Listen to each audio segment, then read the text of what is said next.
Hey, can I get the keys to your GTI? Yes, sir. Thank you. Can you be sure to warm it up? It runs rough when it's cold. You want me to warm it up? No. I got it. Okay. I got it. I'll be fine. Do you need me to show you how to drive it? Do I have full disclaimer to drive it aggressively? I want you to drive it like you stole it, and I want you to pull no punches. Deal? This is gonna be perfect. Deal? Thank you. Now, before we even get into the video, I want you guys to drop a comment below on what type of person would buy a Golf R. Typically, what's the kind of person, what do they do, what do they like, what do they love? What's the best, most hilarious story you can tell me about what you think a Golf owner is all about? And the best one down there in the comment section below will get a free sweatshirt, a free banner, and a kiss from Dakota. The last one may not be true, and obviously that's a little bit weird, so it has to be consensual, of course, but drop a comment below and let's see what you got. A few weeks ago, we did a video talking about a Honda Civic Type R, and at 8-minute mark in that video, this car was driving by where I said that I'd be absolutely able to spank its ass in any sort of drag race. Well, unfortunately, the person that owns this car also works with us, and now he wants me to try and break his car. This is Rick Guerrero's 2017 Golf R, and it's the perfect car for him. He's a dad, it's a dad color. He's got kids, the car's got 4 doors, and of course, if nothing at all else, it's a safe, practical, reliable, slightly underwhelming exterior looking car that makes sense for practically any middle-aged man. But for those that are enthusiasts, they're wondering if a Golf R is still worth picking up, even though it's worth more now than what the factory thought it was worth 4 years ago. I'm Alex at FI on Instagram, and today we're gonna be getting behind the wheel on this 2017 Golf R and if it's actually worth absolutely anything.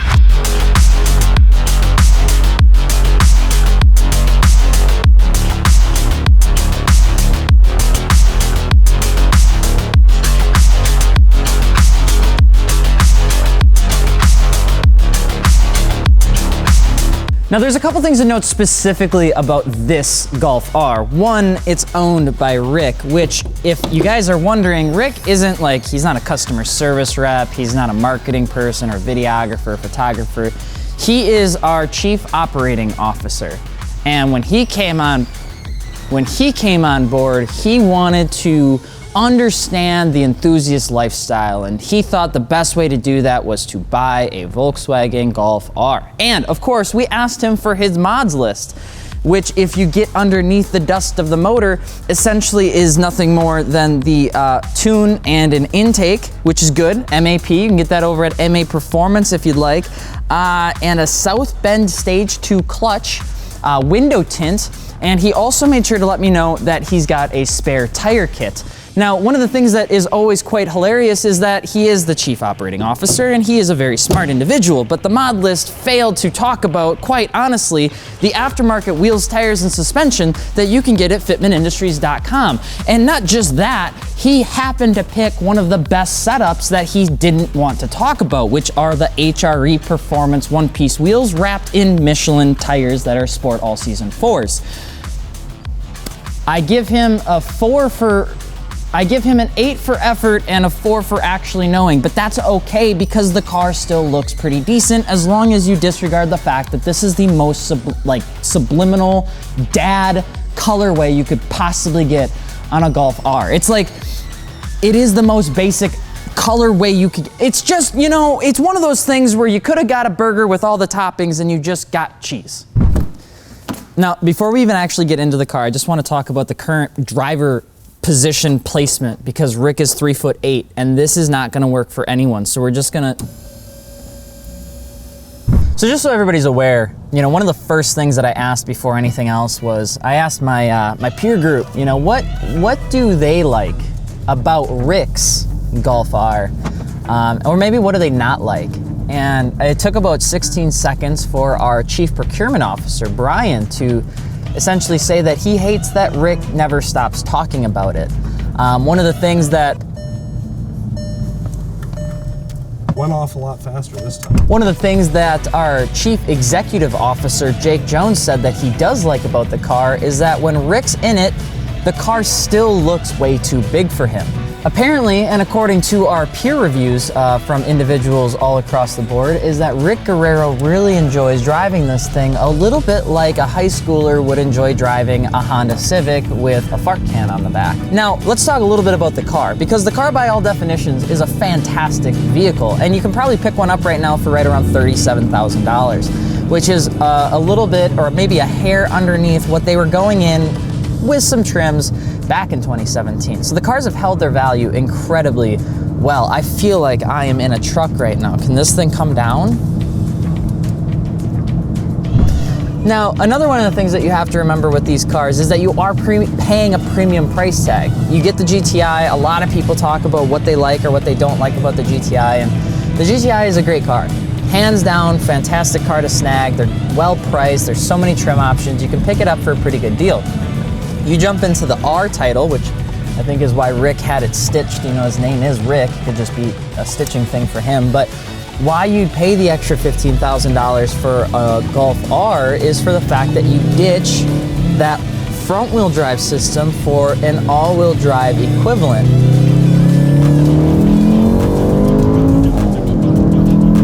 And you get a little bit more power.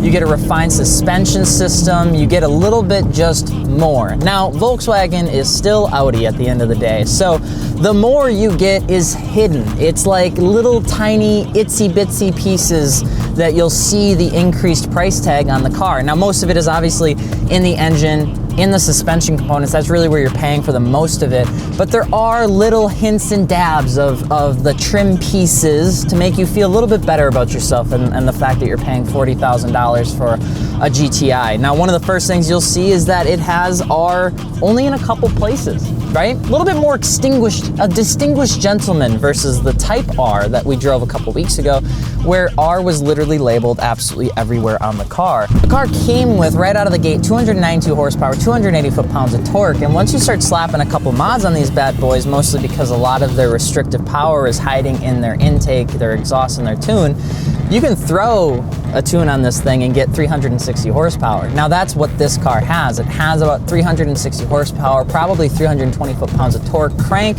which means you're still getting a good chunk of power right to the ground.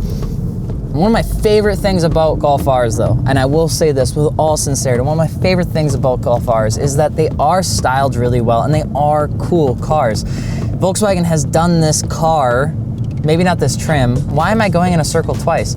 I'm getting dizzy. They do a really good job with this car. It looks good. I do like it. I think it really does a good job. Rick did tell me that I can do that. I just want everybody to be clear. And so I'm going to do it. I'm actually going to do a dig and hope I don't break something. But if I do break something, well, it's Rick. He'll be fine. He can afford it. It is significantly faster, 0 to 60, than a Type R because it's all-wheel drive.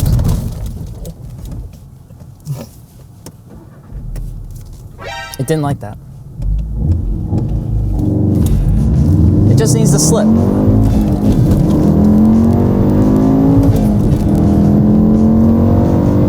Should you buy one? Gosh, that's a good question.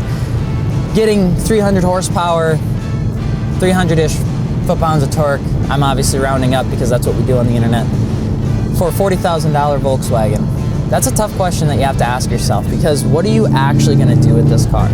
A lot of people do enjoy the reliability of these cars. They enjoy the mileage they can get out of them, and they enjoy the fact that even though this is a higher trim option, it's still a Volkswagen. It's still serviceable. It's still accessible. Come on, baby. Come on!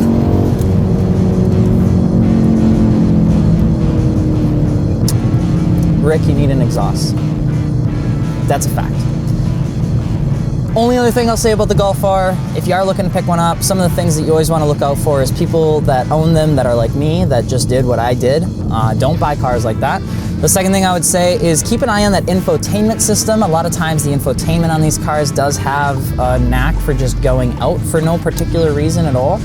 And the only last thing that I would say with it is obviously be careful with rust and or any sort of maintenance items. These cars typically get driven all year round, and while Volkswagen does a great job trying to keep it rust-free and they introduce all this technology or different body components, they still rust. They still rust. It's a car. If you're up in the Midwest, which there's like 6 of us, it's gonna rust. I pinky promise.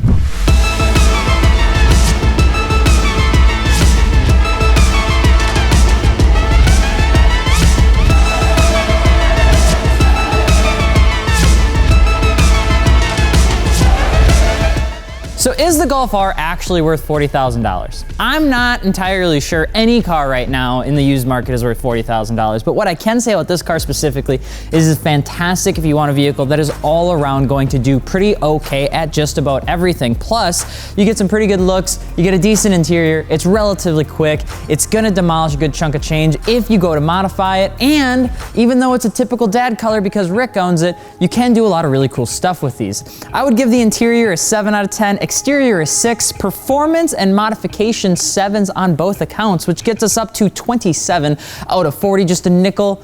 That's not the right analogy, but it's just a penny underneath the Type R. Only difference is because I feel like the connectedness of the Type R is just a little bit more fun. That's just the hot boy in me, take it as you will. But if this car was a movie, it would be The Case of Benjamin Button. And if this car was a one-liner, it'd be the mom that you met on spring break 10 years ago. Car is something else, but let us know what you think in the comments section below. And of course, if you're looking to have your car reviewed, let us know on Instagram over at Fitment Industries. And if you're looking for wheels, tires, and suspension, fitmentindustries.com. I'm Alex from Fitment Industries. We will see you later. Peace.